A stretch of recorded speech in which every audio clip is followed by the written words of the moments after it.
دنیا بھر سے دیکھنے اور سننے والوں کو معاذ اسلم کا سلام۔ دوستو آپ سب نے برمودا ٹرائنگل کے بارے میں تو سن ہی رکھا ہوگا، جسے ڈیول ٹرائنگل بھی کہا جاتا ہے۔ ویسے تو اسے نارتھ اٹلانٹک اوشن کا ویسٹرن پارٹ لگتا ہے، جہاں کمرشل شپس، بوٹس اور ایئر کرافٹس مسٹیریس کنڈیشن میں غائب ہو جاتے ہیں۔ تو آج کی ویڈیو میں آپ کو برمودا ٹرائنگل کے مسٹیریس فیکٹس بتاؤں گا۔ So let's begin the video. دوستو ہم سب نے برمودا ٹرائنگل کے بارے میں بہت سی کہانیاں سن رکھی ہیں۔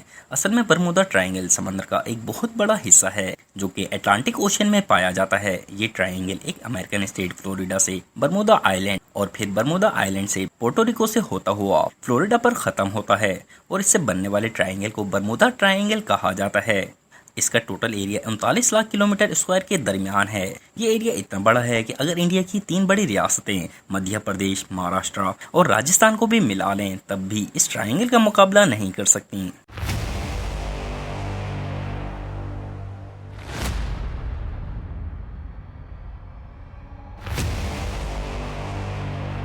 اس ایریا میں ان یوزول ڈس اپیرنس کا ذکر پہلی بار 17 ستمبر 1950 کو ایک امریکن نیوز پیپر میامی ہرلڈ میں ایڈورڈ وین وینکل جونز نے لکھا تھا۔ ویسے تو پیرانارمل اینگل کا نام 1952 میں جارج سینڈ نے ایک میگزین جس کا title sea mystery at our back door میں ایک شارٹ آرٹیکل لکھا تھا، جس میں انہوں نے فلائٹ 19 کا بھی ذکر کیا کہ کس طرح 5 دسمبر 1945 کو یو ایس نیوی کے ٹورپیڈو بومبرز غائب ہو گئے۔ اصل میں یہ جہاز فلوریڈا سے ٹیک آف کرتے ہیں اور یہ ٹریننگ سیشن تھا۔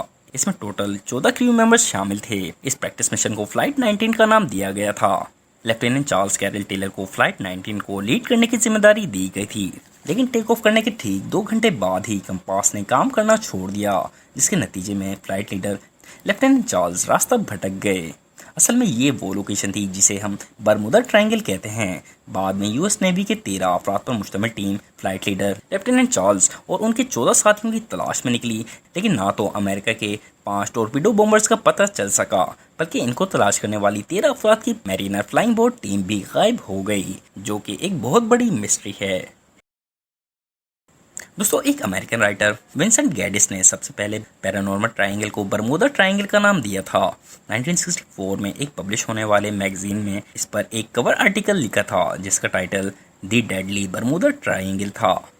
یہ پہلا شخص تھا جس نے دعویٰ کیا کہ خطے میں ہونے والے تمام واقعات عجیب و غریب واقعات کے نمونے کا حصہ ہیں۔ اگلے سال گیڈس نے اس خیال کو ایک کتاب میں تحریر کیا جس کا ٹائٹل دی انویزیبل ہورائزن ہے۔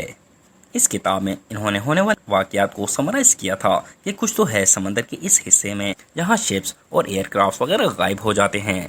اس کتاب میں ویسے تو اس بات کی کوئی ایکسپلینیشن نہیں دی گئی کہ ایسا کیوں ہوتا ہے، لیکن برمودا ٹرائنگل کی مسٹری اتنی پاپولر ہوئی کہ اس پر بے تحاشا بکس لکھی گئیں اور کئی فلمز بھی بنائی گئیں، یہاں تک کہ سانگز بھی بنائے گئے۔ اگر کچھ اور واقعات کا ذکر کریں تو 1492 میں جب کرسٹوفر کولمبس نئی دنیا کو ڈسکور کرنے نکلے تو رپورٹ کے مطابق جب ان کا جہاز برمودا ٹرائنگل پہنچا تو انہوں نے عجیب و غریب نظاروں کی انفارمیشن دی۔ سب سے پہلے تو ان کا کمپاس خراب ہو گیا، اور پھر دوسرا یہ بتایا کہ کس طرح اس علاقے میں ستاروں کو آسمان پر گھومتے ہوئے دیکھا۔ اس کے علاوہ کینڈی فلیم سے ملتی جلتی ایک روشنی بھی دیکھی جو تھوڑے فاصلے پر اوپر نیچے ہو رہی تھی، اور پھر اچانک وہ غائب ہو گئی۔ سب سے خوفناک چیز جو اس نے دیکھی وہ ایک چمکتی ہوئی چیز تھی، جیسے آگ کا گولا پانی سے نکل کر آسمان کی طرف جا رہا ہو۔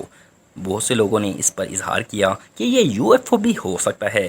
بہت سے لوگوں کا خیال ہے کہ برمودا ٹرائنگل اٹلانٹس کے کھوئے ہوئے شہر کا گھر ہے۔ لیجنڈز کے مطابق جادوئی شہر نے اسپیشل انرجی کے کرسٹلز اس خطے میں چھوڑ رکھے ہیں جو بہت ہی طاقتور ہیں۔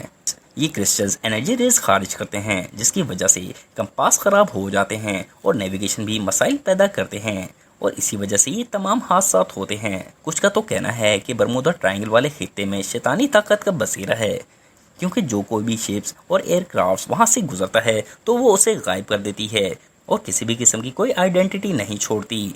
لیکن اب لگتا ہے کہ سائنٹسٹ اور ریسرچرز نے 50 شپس اور 20 پلینز کی گمشدگی کے بعد برمودا ٹرائنگل کی مسٹری سولو کر لی۔ سائنٹسٹ کا کہنا ہے کہ اس ایریا کے اوپر ہیگزاگونل شیپ میں کلاؤڈ کریٹ ہوتے ہیں، جس کی وجہ سے 170 میل فی گھنٹے کی رفتار سے تیز ہواؤں کے ساتھ ایئر بومبز بنتے ہیں جو بحری جہازوں اور طیاروں کے غائب ہونے کا ذمہ دار ہے۔ دوستو امید کرتا ہوں آج کی یہ ویڈیو آپ کو پسند آئی ہوگی۔ ویڈیو کو لائک کریں، شیئر کریں اور آئی جی ٹی وی کو سبسکرائب کرنا نہ بھولیے گا۔